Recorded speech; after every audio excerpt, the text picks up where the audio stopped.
Hmm. It's giving shade. It's giving dirty. It's giving what if. Hey listeners, before we jump in today, I would like to share a disclaimer. The views and opinions in this podcast episode are 100% strictly my own. They do not reflect any professional organization, business, or board with which I am associated. The content of this podcast is for mature audiences only. Listener discretion is advised. Let's jump in. Hey everyone, and welcome back to another episode of It's Giving What If.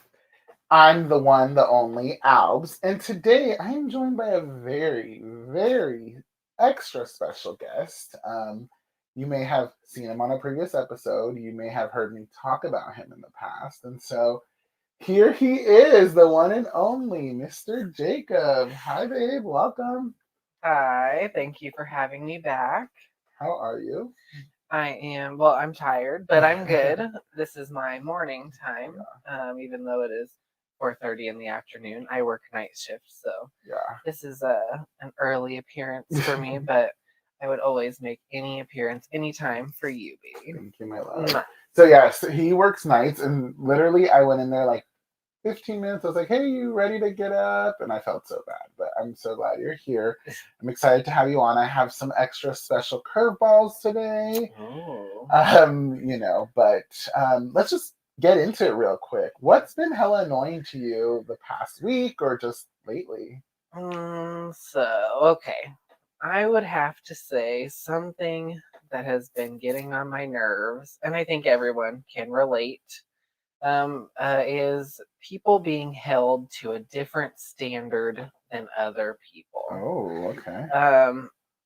An example that everyone can relate to is, a coworker that always calls in or, never does all their job or half-asses everything.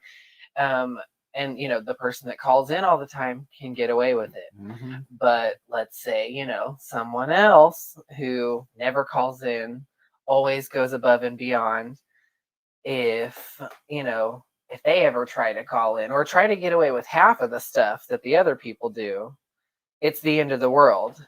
But the other people can continue to half-ass or not show up, or and still, be praised and still, get away with it. Yeah. It's amazing to me. But I think everyone can relate to that, the double standard thing. Yeah. I do think it's ridiculous because they have like a very low bar. Like they just have to show up. Doesn't matter if they're on time. Doesn't matter if they're like drunk or high. Like they just show up and they're like, oh my God, you made it to work. And it's like the person that's like set the bar of like, I work hard, I go above and beyond. They're like, you made it late like 1 minute.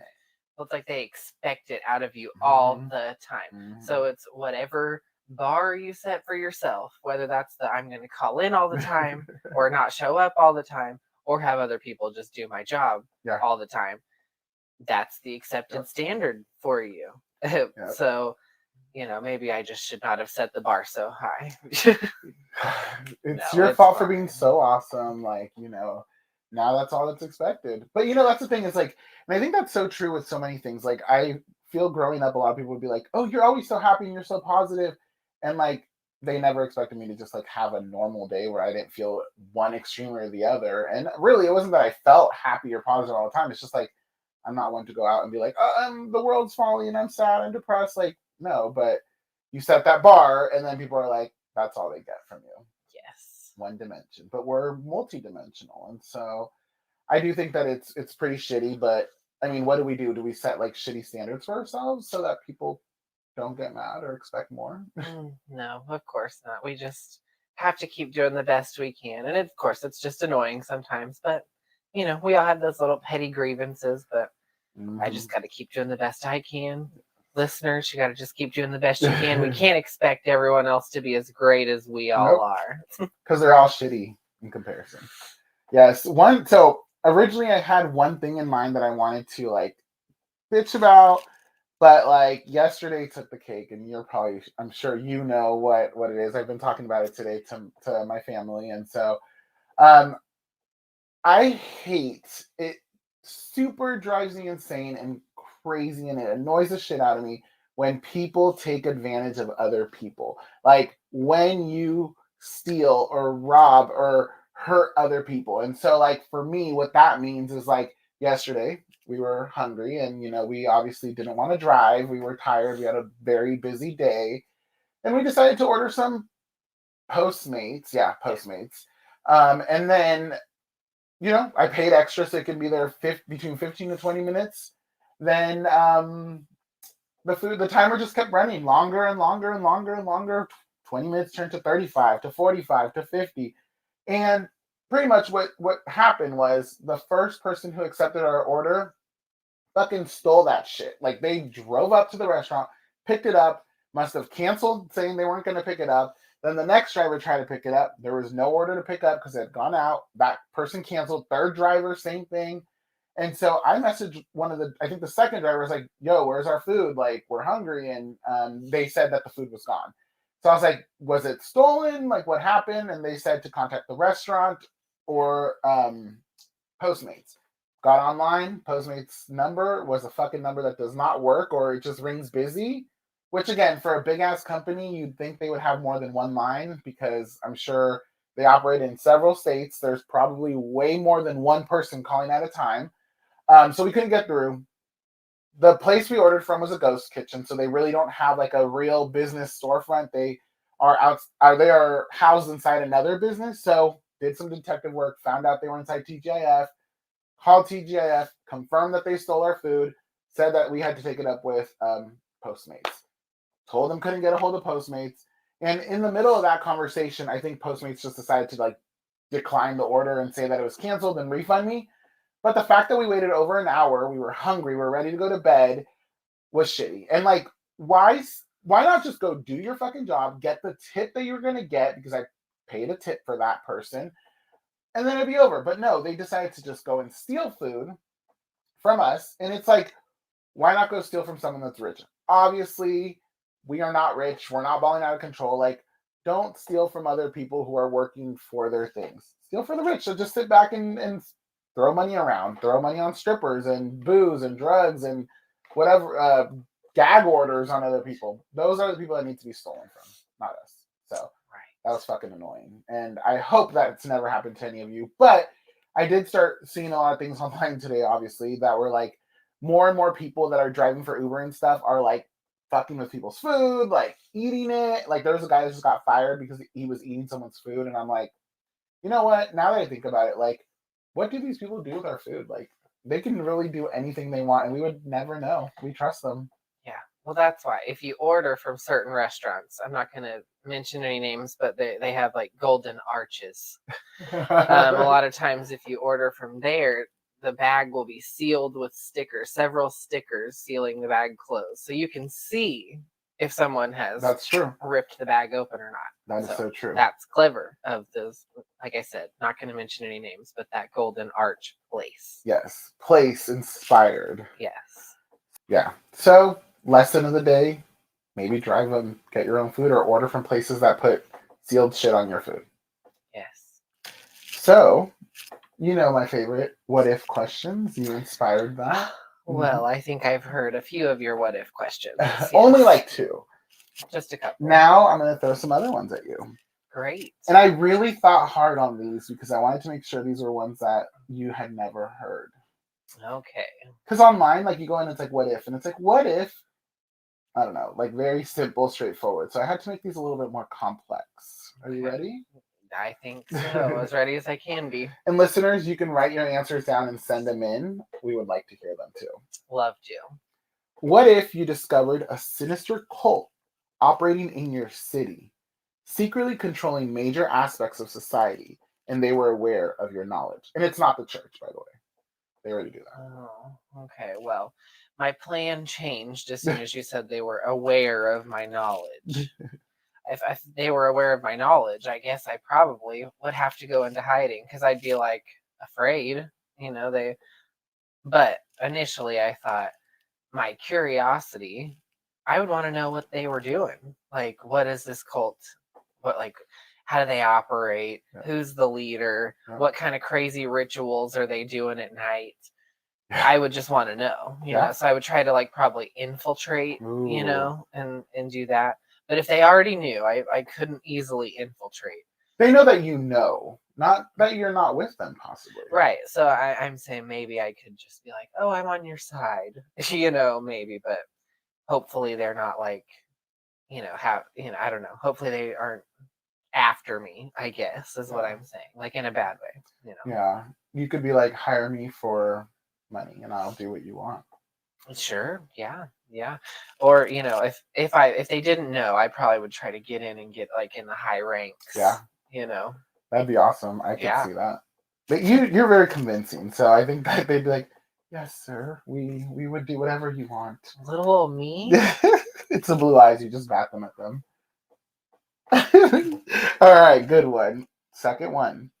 What if you woke up one day to find your reflection in the mirror was a decaying, monstrous version of yourself, and you could feel your humanity slipping away? Well, as a nurse that works night shift, I feel like that every day. That is so.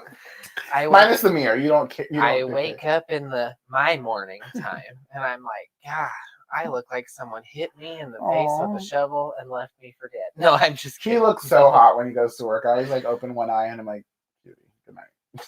It's the scrubs. Yeah. That's all that is. Yeah. No, I probably would be very scared if I saw a decaying, J-Kub in the mirror. That would be terrifying. I probably would go see a psychiatrist or something because I would be like, there's no way that this is real. I'm obviously losing my mind. Yeah. So that's probably where I'd have to sign up and go see a shrink. Are you taking any appointments? Your family. I can't do that. Sorry. Darn it. All right. I'll recommend someone. Okay. Okay. All right. Yeah, I think I would. See, I think your insight on like I would go look for help is very good because I think I would just like freak out and just be like probably have a heart attack, honestly. Like I don't know if I would like be able to see past the fact that this shit's in the mirror, looking at me, looking at it, looking at me. Oh yeah, that'd be way scary. But have you heard of the and this is kind of off topic slightly. Have you heard of like the mirror, like I don't know, there's a theory that if you stare directly into a mirror for I forget how long, but for several minutes, like it's like a hallucination type thing. Your eyes will start to play tricks on you. Like it looks like you're, I guess, making weird faces, or like you start to see stuff that's like not really there. Oh. I mean, I forget how long you have to look at it. 45 minutes later. But it's like you just look at yourself in the mirror for a long time and it freaks you out, or you start to see like weird stuff. That makes sense because if you think about it, like the power of our minds to like kind of like that like whole wishful thinking, or like if you perceive something's going to happen, doesn't necessarily mean it happens, but like you convince yourself that it potentially happens. So if you're like staring at the mirror, you're like looking, oh my God, am I going to move? Am I going to move? Or something going to happen? Like eventually your mind's going to make you think that it happened because of the distortion of the mirror and the reflection, I would think. I don't know. Right. And you may have to like Google it because, and listeners, this I may not have this exactly right. So do some Googling on your own too. But it is very interesting. Like something about staring into a mirror for a while. Yeah, I think I heard another version of that. Like if you stand in front of a mirror butt naked and you push your penis against it, it will like enlarge. Oh, yep. That's why I was so popular in high school. You had mirrors all over your house. I did. Yeah. I grew up in a house of mirrors. Yes. So listeners, I'm not saying try it, but I'm also saying, maybe you'd be curious. Maybe. Could change your life. Yeah. And those of your loved ones. Yes. All right, last one. What if you were part of a secret government experiment that granted you psychic abilities, but your new powers exposed you to terrifying secrets and conspiracies you were never meant to know? First of all, how did you find out about all of that? Because that was supposed to be top secret information. Sorry, you put it on air. All right, so what if I was part of a secret thing? What was the second part? I know it's long. A secret government experiment that granted you psychic abilities. Okay. But your new powers exposed you to terrifying secrets and conspiracies you were never meant to know. I think that all of that would be awesome. Yeah. All of it. There's no bad downside to that. Yeah. To me, I know that, the government obviously is not going to tell normal civilians everything that they know. Nope. I not that I'm a huge conspiracy person, but there are a few that I like to subscribe to. And I do believe that the government is probably at least 50 to 75 years, their technology that they have secretly Yep. is at least 50 to 75 years more advanced Yep. than what they're going to release to the public. Yeah. I mean, they probably had smartphones themselves or something of that effect back in the 80s. They were, communicating with other countries, communicating with satellites. Yep. We're just now getting smartphones, like in the 2000s. Yeah. So obviously the government knows a lot of stuff. It would be super cool to find out everything that they know, to find out if aliens are real, to find out that confirm. Yes, I totally believe aliens are real, but just to find out that they know for sure that they are out there. I think that would be awesome. And then just to be psychic, I mean, that would be cool too. I mean, I feel like being psychic would be tricky because I don't know if I would want to know what everybody knows. I wish I could like turn it on and off. Okay, well, I guess there's different kinds of like psychic. Yeah, I guess right? I'm thinking of hearing thoughts. Psychic is like, yeah, I'm like, are you talking like Miss Cleo? I can see the future. Are we talking like that would be hard. Mind reader? Changes. Yeah, I think that is also up for debate whether time changes or not. So then, like psychic to you, what would it be like, Miss Cleo? I guess. I mean, you were the one that asked the question. I guess it's what kind of psychic are you talking about? So when I think about? of psychic, well, think about like, so let's go to Pokemon. So in like the Pokemon setting, psychic Pokemon do a lot of like attacks with their brain, and so like it's like telekinesis. Yeah, type? I would say telekinesis, like paralyzing with the brain, like because they do like psychic wave and like psychic blast, like so they like can physically fight. Well, mentally fight with their mind. Right. But I mean, whatever your interpretation would be. Telekinesis would be cool. Yeah. I have always, and I'm sure you've heard me say this, because we watch American Horror Story, and one of our favorite seasons is Coven, and there's a scene where Jessica Lange, hands down one of the greatest actresses ever, and she is the supreme of the Coven, and she basically has like mind control, like these cops come in and they're interrogating them because one of the girls is freaking out. She's committed a crime and the cops are there, and Jessica Lange just comes in and uses her mind control and is like, you're gonna let her go, you're gonna leave, you're gonna forget this ever happened. And I'm like, that's the kind of witch that I would be. Like, if you had mind control, you could get away with anything you want. Literally. Like, you could just be like, I really am not feeling so-and-so or whatever. So-and-so makes you mad. I mean, with mind control, you could get away with anything and no one would ever catch you. And that's just way too much power. I shouldn't have that kind of power. I think you should. You already control my mind. Oh, aren't you sweet? And my body. I better. Yes. Awesome. Well, before we get into some other questions, I wanted to check in with you. So one of the reasons I wanted to have you on this very particular episode is because something big is coming up in our near future. And by the day this episode drops, it will be, this drops on Wednesday the 26th. So 2 days later, something big is happening. And I don't mean a Super Bowl. It is The Weeknd concert. No, of course, it is our wedding. Yes, big wedding day. How are you feeling? Dun, dun, dun, dun. I am excited. I'm ready. We have been preparing for such a long time. We've had the date planned since before the engagement. Yeah. And it seems like it was never going to get here, and now it's finally here.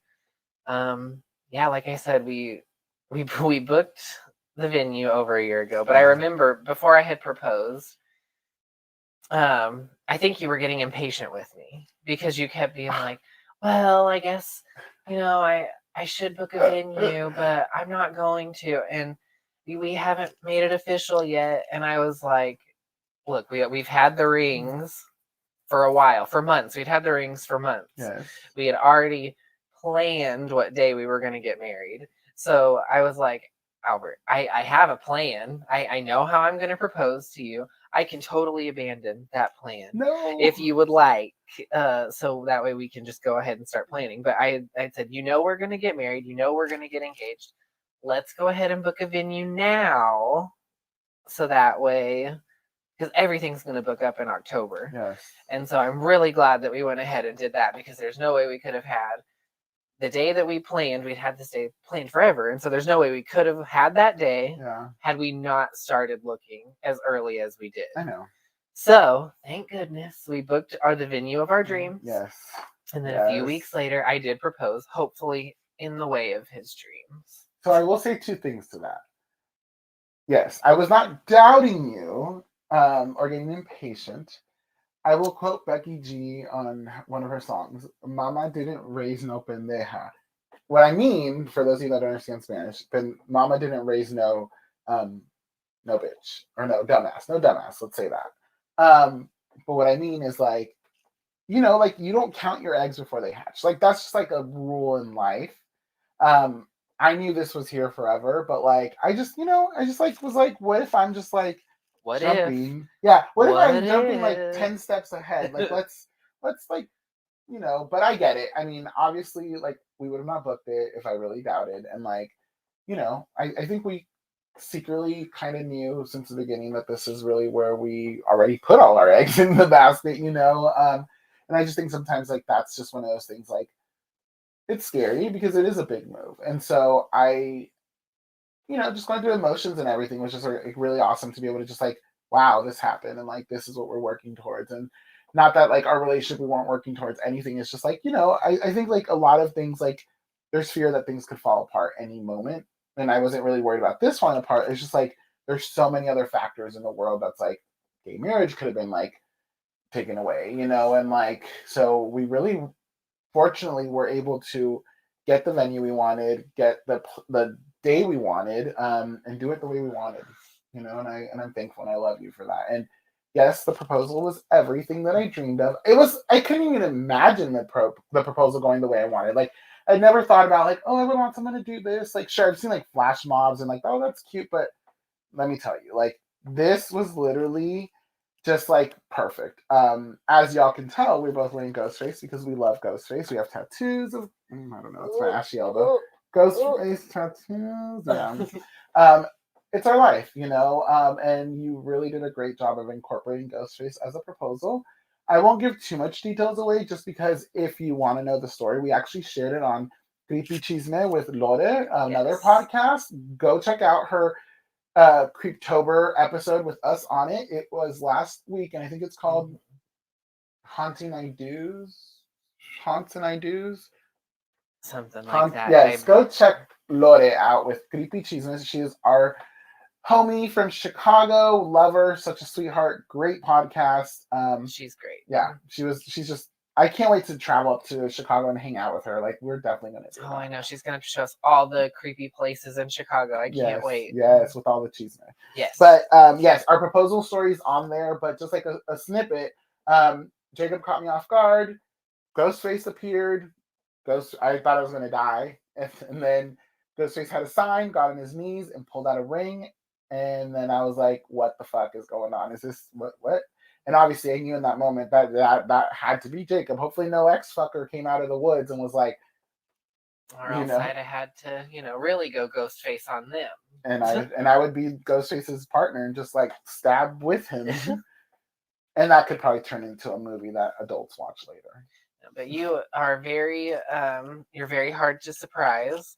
You're always asking a million questions, which is not bad, but it makes it very hard to surprise you. Yes. And so I felt very, very glad that I was able to pull it off. You did an amazing And job. also just circling back to, I know you said like something we had worried about was if gay marriage was going to be legal. And even after we had done the proposal, had everything booked, that was still something that we had to worry about. And I just wanted to touch on it a little bit because not everyone has to worry about that kind of stuff.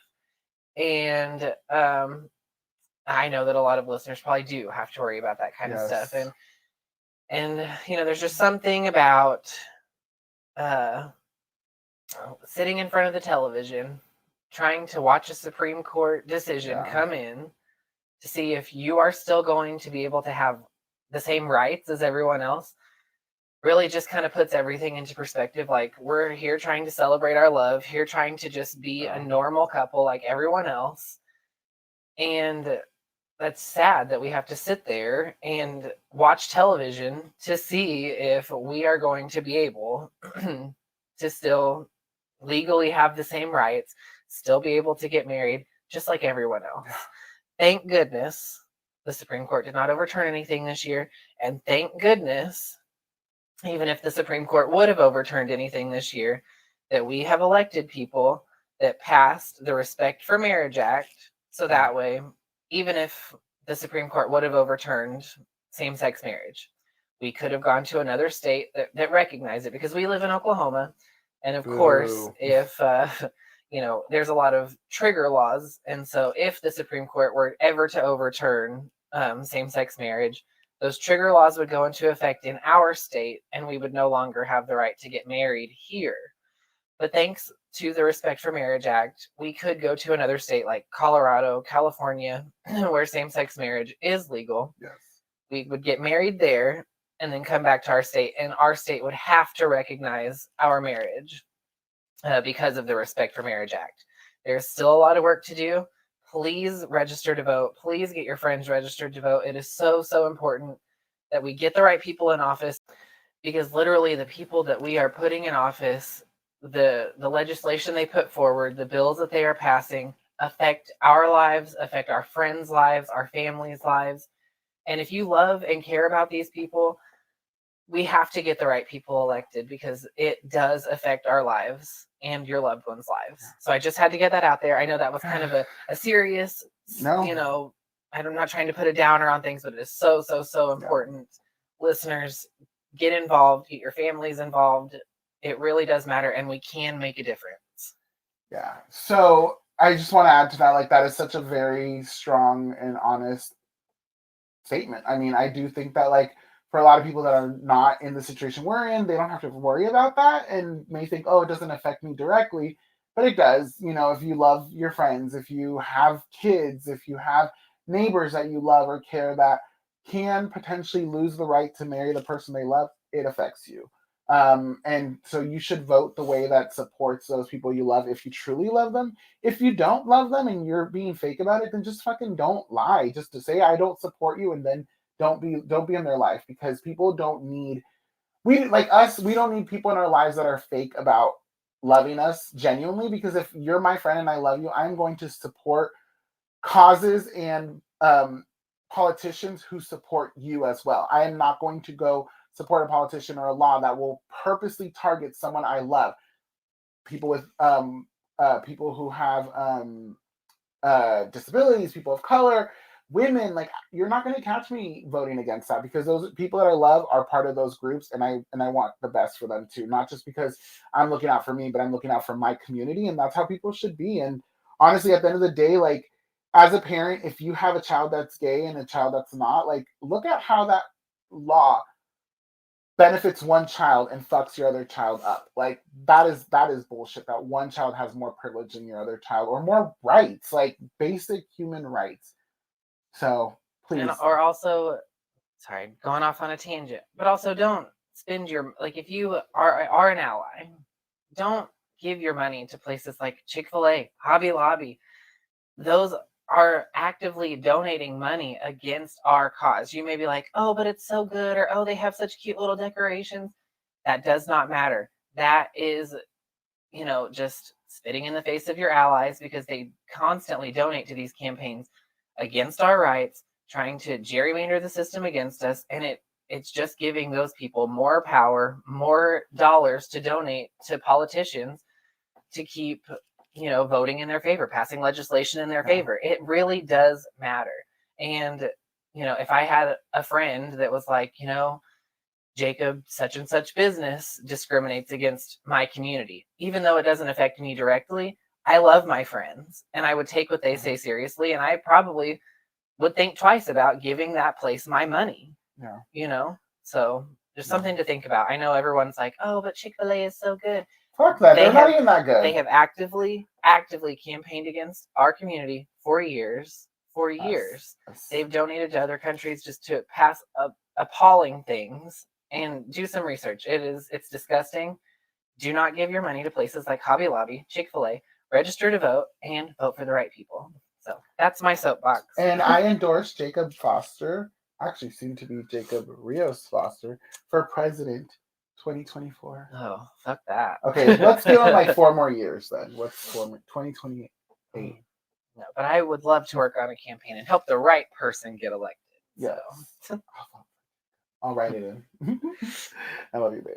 Love you. So, kind of going on that tangent of wedding and our future, I'm going to ask you some questions. Let's do our Oprah Winfrey moment, Diane Sawyer moment. So, yes. What made you decide to get married, and what's the most exciting part of the upcoming wedding? Well, I think we had talked about for a long time, both of us were in a place where I had been single for a long time. I think you had also been single for a while. And I was just like, I'm at a place where I had thought, I probably will just be single the rest of my life and I'll be okay with that. That's just how I was meant to be and that's okay with me. And then, one day I just got like what was it, a wink or a tap or a woof or a smack on the ass, whatever you call it, on Grindr, whatever one of those. I got a notification on Grindr and it was you, and it changed my life forever. I had not really ever considered marriage. I do even remember whenever gay marriage became legal, and I thought, oh, that's cool. That's really nice for our community, but that's something that I will probably never experience. But I was really glad that we had the option. But I do remember after we met and went on a few dates, like I had told my mom, I was like, I'm going to marry this guy. Like, don't be surprised. Like, we're going to get married one day. And I know she probably thought I was insane because we'd only been, together for a little while, but when you know. And so I think ever since then, like, just whenever I met you, I was like, I couldn't imagine being with anyone else. And it just felt right. And so I just knew, so that's what I would say. I had never planned on it, but whenever you meet the right person, it just, and it falls right into place. Yeah, I mean, I think for me, that saying, all of that, like I always like saw like marriage as a thing, right, that happened for people who love each other, but for the longest time our community didn't have access to that same, right, like we were saying. And so like I don't know if I ever grew up as like a little kid saying, I want to get married and wear this and that. And it was just something that adults did that loved each other. It was a seal, it sealed their love. And I just don't feel like I ever had a genuine connection to that being my future. I always thought of a life partner, but I don't know, just being with you really has unlocked so many sides of me and so many like emotions and experiences, and like it really feels like getting married would be that next step, to just like continuing to honor our love, continuing to celebrate it. Everything about being with you is just like perfect. Like it feels right. It feels like the best choice I've ever made, even in our like hardest times where we like argue over stupid stuff, because couples do that all the time. Like, and that's what I want y'all to know. Like, love and marriages are not perfect. You work on making them better. It's just like one of those things. Like I cannot see marriage not being an option anymore. Like it is the only option for me. And with you, like I'm so lucky that I have a partner who is amazing and supportive and just like genuinely shows up for me in so many ways that I don't show up for myself. And I just love you so much. I'm excited. Yes. What part are you excited for with the wedding coming up? I'm just excited for the whole thing. Like, I think it's going to be a huge celebration. I know that we have a surprise. Like, one of our friends is doing a performance, and they're going to do some kind of surprise. Don't know what it's going to be, but I am excited to see what that is. We have like the greatest DJ that we hired. We have like terrific catering. So I just think everything is going to be, of course, something probably will not go as planned. But overall, I think it's going to be great. I am just so excited and just ready to celebrate and just ready to be married, you know. And also, I think that we're going to do our own little version of like throwing the garter, which I think is going to be unique and fun, and you know, something people don't see very often, because how often do guys throw garters, you know? Like, so it's going to be fun. I think just everything we've planned is very true to us, super unique, and just I'm excited for the whole night. Yeah, I'm excited for all of it. I'm excited for just like seeing our friends perform. I'm excited to dance with our friends and just like celebrate. You know, that genuinely I think is like the purpose of a wedding, and I really just can't wait to be surrounded by everyone that loves and has been a part of our journey. So I kind of answered this one already, but like let's look at the second part of this question. What valuable lessons have you learned about love and commitment? Well, you know, I have never, growing up, it was hard for me to like trust a lot of people. And so, you know, I feel like maybe that was another reason why I just thought it would be easier for me to not be in a relationship. It would be easier for me just to be not married. You know, I think that's probably one of the reasons I came to that conclusion when I was younger, was like, hey, it's not for me. I saw a lot of dysfunction in relationships and not a lot of, you know, follow through with commitments. And so that broke a lot of, you know, trust that I had with people. And so I would say that you definitely opened up my eyes to, I can trust people. And, you know, it doesn't always hurt to be vulnerable. Like, it can pay off to open that side of yourself up. And it really has been so rewarding, because I would not have experienced or, you know, love or found you or, you know, be getting married. And so I'm very thankful that you have opened my eyes to that there are people out there that, you know, that actually are good people, and that will love me, and that I can trust and love back. And I just have never been more happy. Deep topics. I know. Thank you. Yeah, sorry. This is I know, like I'm like all crying over here. So for me, I would say that one of the things I learned is love evolves. You know, like love evolves, we evolve, and the challenge is, are you willing to grow and evolve with that love? And so I feel like um, for us, that's been one of the best things that happens, is we keep learning how to love each other in different ways, keep trusting each other on different levels, keep experiencing different layers of intimacy and connection that um, I didn't realize that would happen. Like, you know, like I know that's probably very superficial and simple to think, but it's like, oh, you love someone, you love them forever, that's it. You're married, you're happy.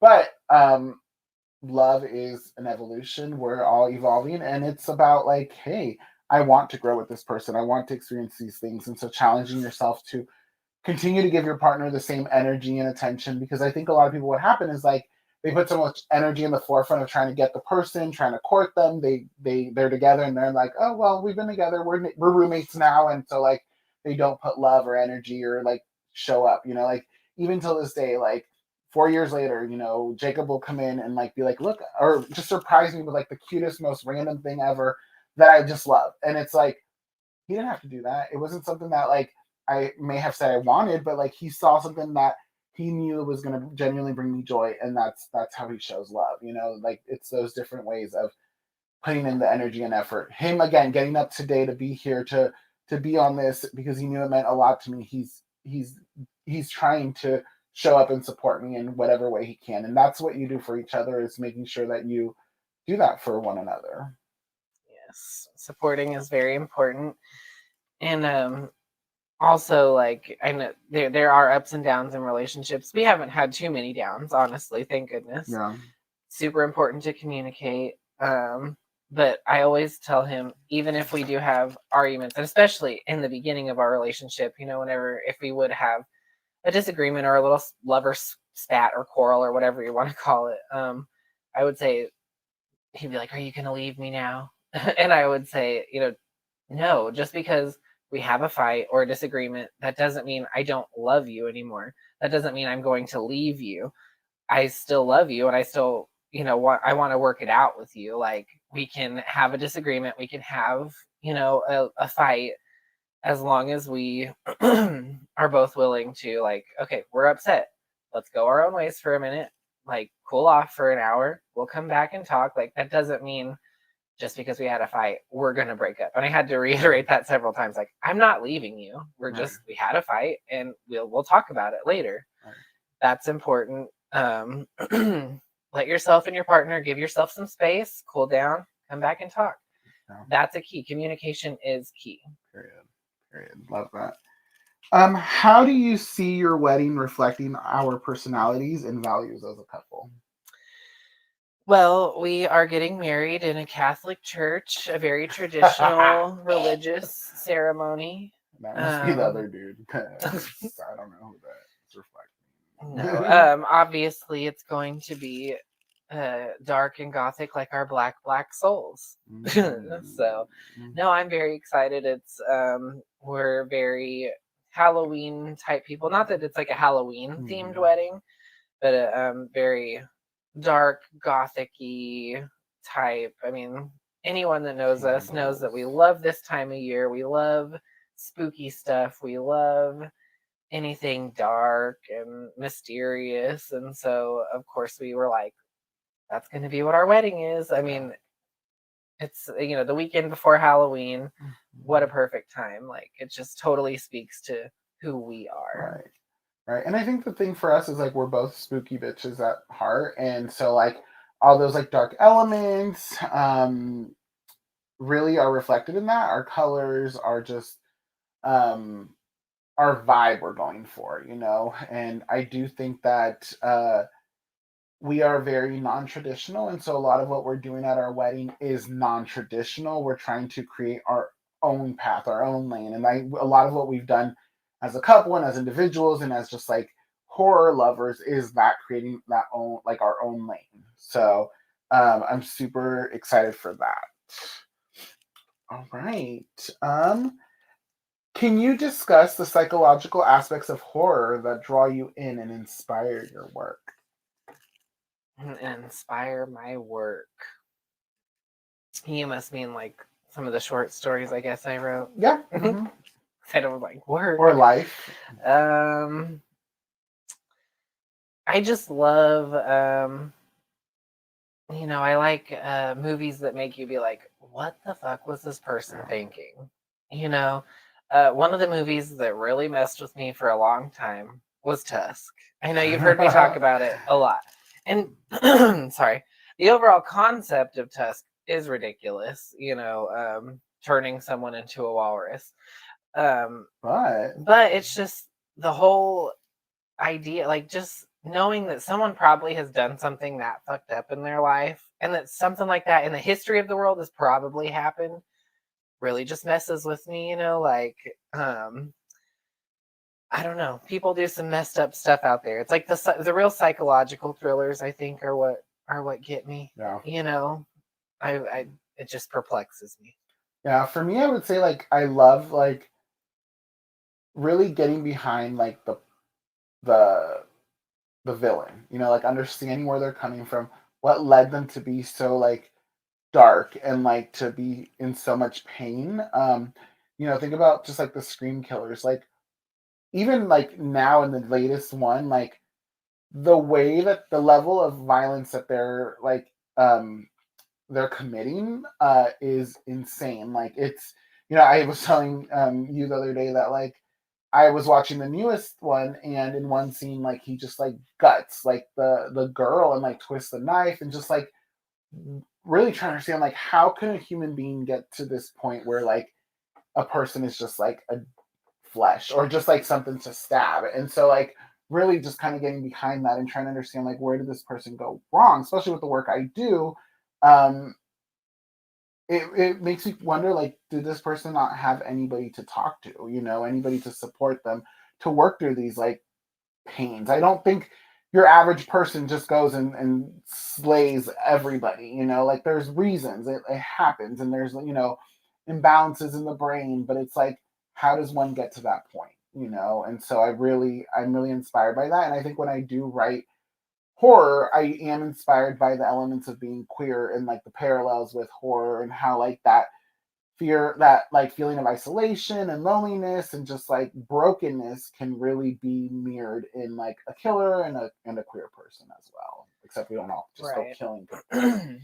I think whenever I had written my short stories, if you haven't heard them, go listen to Queer Fears. Yes. Listen to all the episodes. They're all great. We're probably going to listen to them soon. Yes. But in particular, the 2 episodes that I wrote, were just kind of, I grew up in a very small town. Like I said earlier, we live in Oklahoma. That's where I've always lived my whole life. And people here don't always take too kindly to our community, you know, as they would say, take too kindly to your folk, you know. Yep.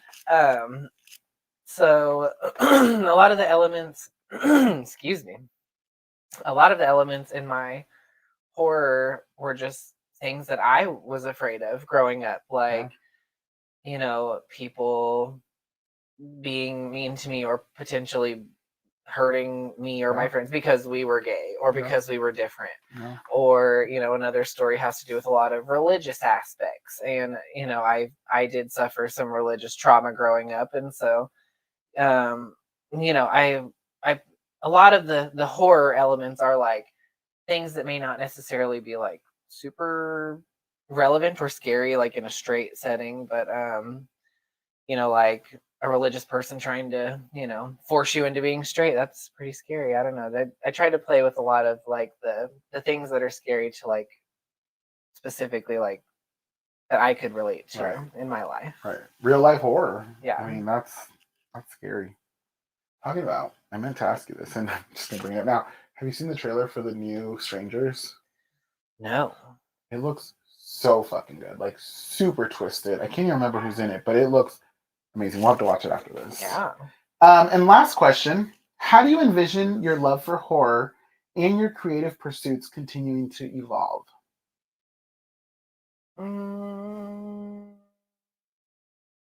What do you, I'm confused. Sorry. Like how, you know, so like, and I guess I'll answer it for me, you know, like I think that like, you know, I love horror and I love kind of what we've created, but I'm always looking at that next level on how to evolve what I'm writing, even whether it's like writing from different perspectives, different cultures, different monsters. And so for me, I definitely want to try to continue to dig into that more. You know, I want to like spend more time like crafting my work. And so like, you know, I know that like that is something important for me, is like if this is something that I can continue to do, like the horror side, whether it's like short film or books, or, you know, some move beyond what we're doing at this point. But I mean, I'm happy doing podcasts and maybe a play one day. I don't know. Yeah, I mean, other forms of media, of course, would be really cool. It would be cool to see some of our stories be put into like a short film,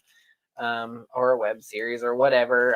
That would be really cool. Or even like we had talked about making a collection, like a collection of our stories. Right. That would be cool to see it in another medium, for sure. Yeah. I'm super excited. All right. So those were really good questions. Thank you for sharing some really insight that we don't always just get to talk about those things, you know? So I'm glad we did today. Yes. Now we're going to play the song association game. As you know, you're going to get 6 words and you're going to have 15 seconds to sing a song. Here, let me get my little timer out for you. Oh, you're going to do the timer? Okay, cool. No, you can just use mine. Oh, wow. I've never had this way.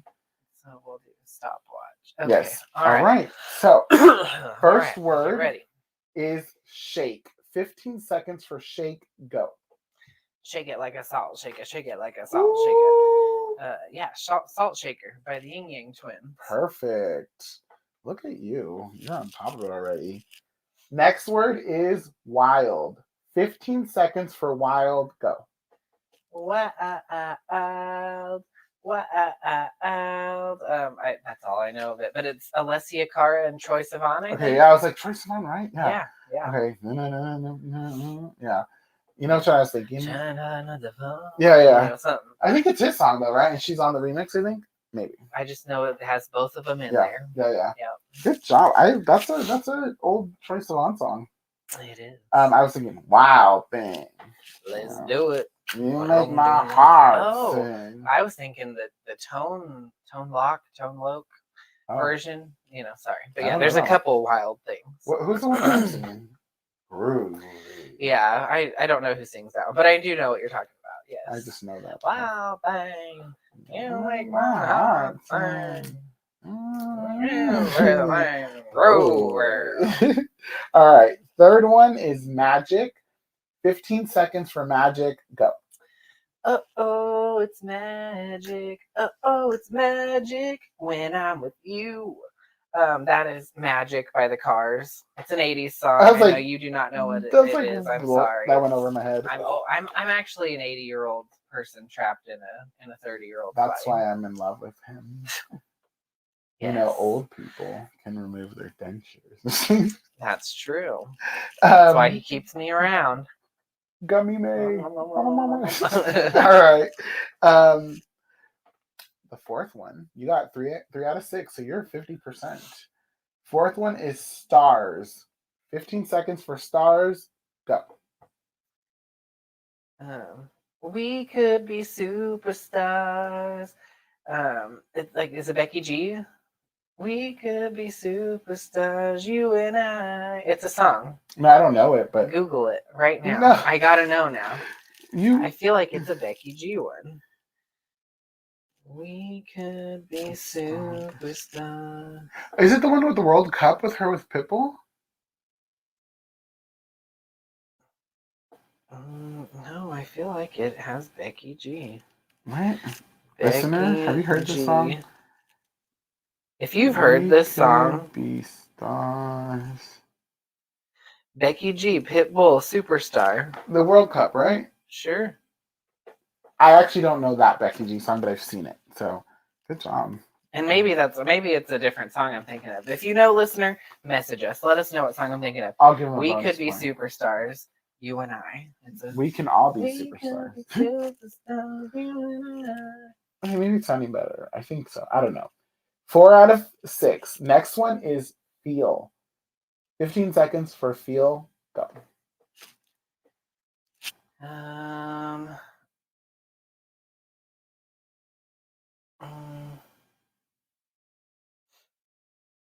And that's no. I don't know. My first one I missed. Sorry. Oh, so close. What do you have for? I was thinking of I can feel it in the air. I'm too I can late. Feel the love tonight. Yeah, that's what I was gonna say. Love tonight, Elton John. I was thinking of the. You were thinking of. Yeah, you were thinking of. I can feel in the air tonight. Isn't it Beanie Siegel? But it's Phil Collins. But Beanie Siegel did a remix. I was gonna say that's definitely Phil Collins. I act like I know who the fuck Phil Collins is. I just heard the name. Yeah, I like Phil Collins. His birthday's the day before mine. Wow. So, yeah, I mean obviously he's way older, but you're 83. How old is he? 97. Okay, yeah, he's older. All right, final one. So 4 out of 5 so far. 4 out of 5. 4 out of 6 total, basically. Because if I get the next one, we'll see. You'll be 5 out of 6 if you get the next. Yes. Okay. But right now I'm 4 out of 5. Yes. And 15 seconds for the word stop. Stop. Go. Stop in the name of love. Before you break my heart, think it over. Whoa. He did a little run in the end. Good job. So I was thinking of the Spice Girls. Stop right now. Thank you very much. I need somebody with a human touch. I'm pretty sad. I just knew I was going to get all of them. So you got 5 out of 6. That is really good. No, it's all right. I feel like a failure now. Man, I feel like a failure. You just want to feel, see? There you go. 6 out of 6. Too late. It's too late. I didn't do it in the time. I would love to give you an extra point for being my fiance. Well, thank you. Very sweet. But if I was on Beat Shazam, I would not have won the money. He's actually really good. I'm very good. He just cracked under the pressure because he was looking at my eyes and he was just like, I can't look. I know. Just being in your presence. Just get distracted. So we have a little bit extra time. So I want to play this final game. And this game is called, well, actually doesn't have a name. So we're going to just call it Cryptic Description. What that means. The cryptid quiz. Cryptic quiz. Ooh, not cryptid. Cryptic. I thought it was cryptids. No, it's monsters. There may be cryptids in there, but it's a cryptic description of something Okay. monstery, and you have to guess what that is. Well, we'll So see. let's go. Find out. He's got a thing for nighttime snacks and can never pass a silverware store. Who is he? Well, if it's nighttime and you can't have silver, maybe Dracula. Is that your final answer? Sure. Yeah. Incorrect. Can't win them all. It is the werewolf. And these are the classic monsters, by the way. I'm pretty positive. Yeah. So, I could see that too. Werewolves only come out in the full moon and it takes a silver bullet. Yeah. nighttime snacks. A lot of these monsters have similar traits. That's true. Yeah, I'll give you. You're going to need more than nighttime and silver, Silverware store. Well, but it also depends where Dracula, because not all Dracula is afraid of silver. most vampires are. Edward Collins? No. Yeah, he just sparkles in the sunlight. He's not a real vampire. That's true. He's vampire light. Yes. This guy's fashion sense never goes out of style, and he's a real pain in the neck. Well, Frankenstein, because he's got the bolts in his neck, right? Is that your final answer? See, I need more than just like, they have a fashion sense. And Would you really say Frankenstein has fashion sense? None of the monsters have fashion sense. There's not like I would argue this a one. supermodel monster. So, do you want the answer? Is it the Bride of Frankenstein? No. Okay, well, she's the only fashionable one. I'll give you that, but it's Dracula, the famous vampire who wears a cape and feeds on blood. Okay, well that he wears like a vest usually, very like fancy. We'll just say that that's an opinion, whether he is well dressed or not. He's gonna take this up with Google. I am. I'm like, that's not a good clue. It's my opinion that this monster is well dressed. Guess who he is? Next one. A shocking character who really knows how to make your hair stand on end. Well, I'm gonna have to say the Bride of Frankenstein on that one. And if I'm wrong, I'm gonna just be wrong and I'll die on that hill. Her and Frankenstein are shocked into life, okay, and her hair is frizzy as hell. You know what? Let's go ahead and give you that because it is Frankenstein's monster, but you're right. They both were. Frankenstein didn't have any hair. His head is flat. Did he not have a comb over? No, he makes the hair stand on. He knows how to make your hair stand on end. A shocking character. See, threw me off with the hair. He's all wrapped up in a never-ending cycle of bad luck. Well, I would like to think it is the Mummy.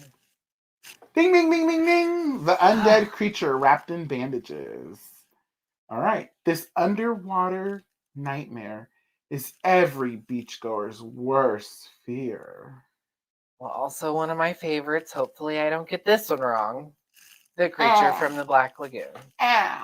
Wait, I was trying to do Megan this time. Yes, the creature from the Black Lagoon, a classic aquatic monster. One of the greats. He may be invisible, but his reign of terror is anything but. The Invisible Man. Those are kind of very. I'm like, this is not cryptic. You may not be able to see him instead of invisible, but yeah. The Invisible Man. All right. Oh, this is not a classic monster. I am not going to do this one. Skipping it. The Hulk. How the fuck did the Hulk get into the Invisible Monster? Skip. They say he's got the heart of a killer and his breath is to die for. How did they get that one? I don't know. I would feel like it would be Frankenstein, and I know that that's not right because he already had him. But, I mean, because he has all different body parts, so the heart of a killer. Yeah. So this one is really weird. What website did you get these from? I don't remember. The alien xenomorph from the Alien franchise. The heart of a killer? Do aliens even have hearts? Oh, probably. And his breath It's not to die for. It's his It's the little. saliva Well, or it's the thing. the Like penis I that think you're comes thinking out. the thing that. All right, so let's see this one. This is not an actual monster. This is a place. This housewarming party is to die for, and it's killer for real estate. The House of Usher. I have no idea. Oh, you were close. The House of Usher. Have you seen it yet? No, I started watching it. But it's like a Shakespeare, not Shakespearean. Edgar Allan Poe. Yeah. Yeah. It was the Amityville Horror. Oh, yeah. Mm-hmm. This vintage gem is a scream machine that won't leave you in pieces. You know this one, I think. Is a scream machine. Think about this. Vintage gem is a scream machine that won't leave you in pieces. No idea. That's Psycho. Okay. Vintage gem. I'm about to leave you in pieces. Yeah. I was thinking like monsters. I wasn't thinking like Norman I know. Bates. They kind of like ruined it with not keeping the consistent theme. Yeah. He won, y'all. He got them all. I only got 2 right. Thank you for saying I still won. I won your heart. He won my heart. I do like to think of myself as a connoisseur of the old monsters. So yeah, I'm like really these disappointed were terrible. in I probably would have been like Santa Claus. Yeah. Is that you? Like, have those people even watched the old films? No. Probably not. So, babe, I really appreciate you coming on today and having some fun, even though these fucking questions sucked. So I should have pre-screened them, but it was fun. You didn't write them yourself. No, I wish I could take credit for such terrible questions. No, I was just saying, I know you would have done way better. Thank you. Everything you do is much better. I love you. I love you too. And thank you for having me on. Yes. I love discussing everything with you, and I'm so excited for our wedding that is finally here. Finally. And then we get to go on our honeymoon and just start our lives together, and I am so excited. And I'm ready for Halloween. I know you work, but I wish Halloween was all year long, but I just love this time of year. It's just like my fave. We've done some not so good haunted house. And then an actually really surprisingly good car wash. So yes, the car wash was great. Avoid certain old shopping centers that may have been renovated into with shady people that work into poorly designed haunted houses. Yeah. So, but listeners, you know where to find us. Look for this podcast on all streaming platforms. And if you have not done so yet, go and drop a 5-star review. Even if you hate all of this, give us 5 stars. If not, the xenomorph from Aliens is going to come and acid come all over your face and melt. So I would not want that for you. But I don't want that for you, listener. Please save your face. Even if you hate us, give us a 5-star review just for your own protection. Yes, and if you have any questions, you can write into us. All our information is on our bio on Instagram. You can find us on It's Giving What If. Our email address is itsgivingwhatif@gmail.com. You can leave a voice memo at speakpipe.com/itsgivingwhatif. And if you want to donate a coffee, you can go to buymeacoffee.com/itsgivingwhatif. And we'll do a shout out for you on not this episode, but on a future episode. And again, thank you so much. Oh, real quick before we leave, you can also follow, what podcast are you on, babe, that you are part of? Queer Fears, right? Yes. Queer Fears is a podcast. Queer Fears 405. No, just Queer Fears okay on Instagram. Search Queer Fears okay. Yes. Search for it on Instagram, search for it on YouTube, listen to all of our stories, stream them over and over and over again. 2 seasons worth. Share them with your friends. Yes.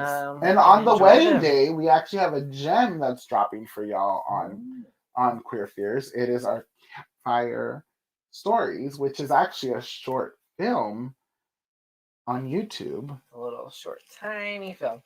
We got together with some friends, and you'll just have to see what happens. I can't promise there were no circle jerks involved. You'll have to find out. It's all on tape on YouTube. Love you, listeners. Thank you for being the best. And please go out and be spooky, little, creepy, sexy, cunty bitches. And go out and register to vote. Yes. Trick or treat. Thank Bye. you. Bye. It's giving what